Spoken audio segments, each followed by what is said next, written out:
नमस्कार दोस्तों। आज एक नए विषय पर चर्चा के लिए मैं फिर से आप लोगों के सामने हूँ और आज की चर्चा का विषय है कि ईश्वर से हम क्या मांगें। हम अपनी मनोकामना की पूर्ति के लिए हम ईश्वर से आग्रह करें या मन से मुक्ति के लिए।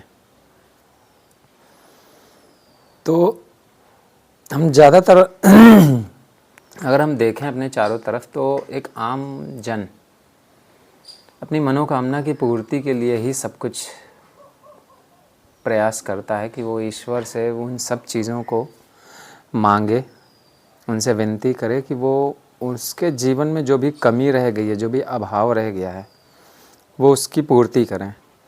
और इस पूर्ति के लिए वो तमाम तरह के पूजा पाठ, तमाम तरह के जो है पूजा की विधियां अपनाता है और अनुष्ठान करता है। तरह तरह के यज्ञ, हवन और इन सब तरह के चीज़ों को करता है ताकि उसकी मनोकामना की पूर्ति हो सके। वो मनोकामना जो है वो किसी भी तरह की हो सकती है और प्रायः ये देखा गया है कि वो चीज़ें भौतिक जगत की चीज़ें ही पूरी करने के लिए होती हैं। एक व्यक्ति अगर मान लीजिए अस्वस्थ है तो वो स्वस्थ होने की कामना करता है। एक व्यक्ति अगर गरीब है, उसके पास धन नहीं है, तो वो धन की कामना करता है कि वो जल्दी से धनवान हो जाए। हो सकता है किसी व्यक्ति के कोई पुत्र या पुत्री को कोई समस्या हो, जैसे उनकी पढ़ाई अच्छी नहीं हो रही है या उनके शादी विवाह में किसी तरह की दिक्कतें आ रही हैं, तो उन सब की पूर्ति के लिए वो ईश्वर से प्रार्थना करता है कि उसकी ये सारी चीज़ें ईश्वर पूरी करें। तो और मनोकामना का अगर हम देखें तो क्या मनोकामना एक तरह की इच्छा है, तो इच्छा से क्या आदमी मुक्त हो सकता है? एक इच्छा पूरी हो गई मान लीजिए, तो दूसरी इच्छा पीछे से लगी हुई है कतार में, दूसरी पूरी हो गई तो तीसरी, तीसरी नहीं तो चौथी। तो इस तरह से इच्छाएं, तो ऐसा कहा गया है कि इच्छाएं अनंत हैं और इसी चक्र में आदमी फंस जाता है इच्छा पूर्ति के, और इच्छाएं तो कभी पूरी होती नहीं। तो ईश्वर क्या हमारी सारी इच्छाओं को इस तरह से पूरा करते हैं? या अगर करते भी हैं तो फिर हम ईश्वर से सिर्फ मनोकामना की पूर्ति यानी इच्छाओं की पूर्ति की ही केवल प्रार्थना करें, या उनसे हम इच्छा मुक्ति की भी प्रार्थना करें? अगर मान लीजिए ईश्वर हमें कुछ दे ही सकते हैं, देते ही हैं, तो क्या वो हमें इच्छाओं से मुक्त होने की ऐसा गुण या ऐसी विद्या नहीं दे सकते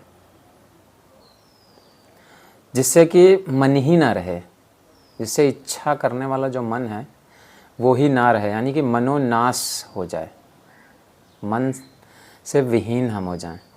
क्या ऐसा हो सकता है? और ऐसा अगर होता है तो हम क्यों ना इसकी इच्छा करें,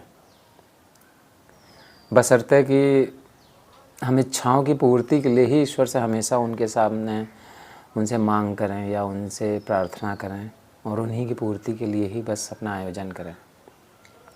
इच्छाओं से मुक्त होने के लिए तमाम ऋषि मुनियों ने ऐसा कहा है कि ये जो मानव शरीर है हमें मिला है, ये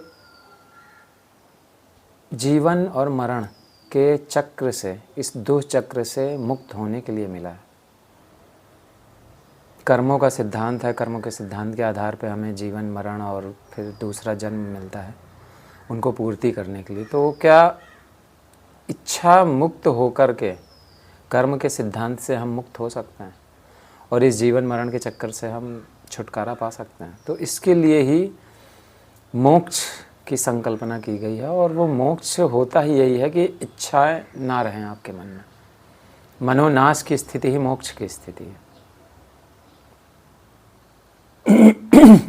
तो ईश्वर से क्यों ना हम मनोनाश की, अगर हमें कुछ मांगना ही है ईश्वर से, कुछ प्रार्थना ही करनी है, तो हम उनसे मनोनाश क्यों ना मांगें, इच्छाओं का नाश क्यों ना मांगें, इसके स्थान पर कि वो हमारी इच्छाओं की पूर्ति करते चले जाएं। और क्या पूर्ति होती है? एक इच्छा के बाद दूसरी इच्छा, और इस तरह से इच्छाओं का एक अंबार लग जाता है, और मुझे नहीं लगता कि वो इच्छाएं पूरी होती हैं। आदमी ख़त्म हो जाता है, उसका अंत निकट आ जाता है, लेकिन तब भी उसकी इच्छा पूरी नहीं होती।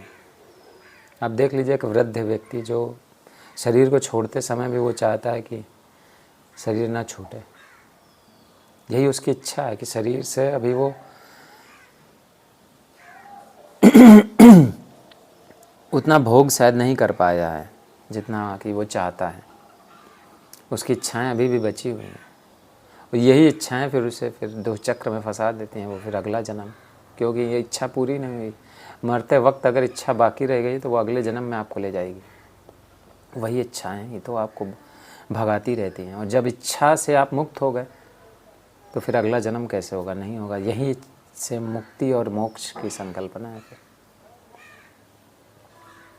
तो मेरा आज के इस चर्चा में मुख्य बिंदु यही है कि अगर ईश्वर है तो फिर ईश्वर से हम मनोकामना की पूर्ति यानी इच्छा पूर्ति के बजाय मनोनाश या इच्छा मुक्ति की कामना क्यों ना करें? बताइएगा मेरा वीडियो आपको कैसा लगा, कमेंट करिएगा, और किसी अन्य विषय पर भी अगर आप चाहते हैं कि मैं चर्चा करूं तो मुझे उससे अवगत कराइए। धन्यवाद।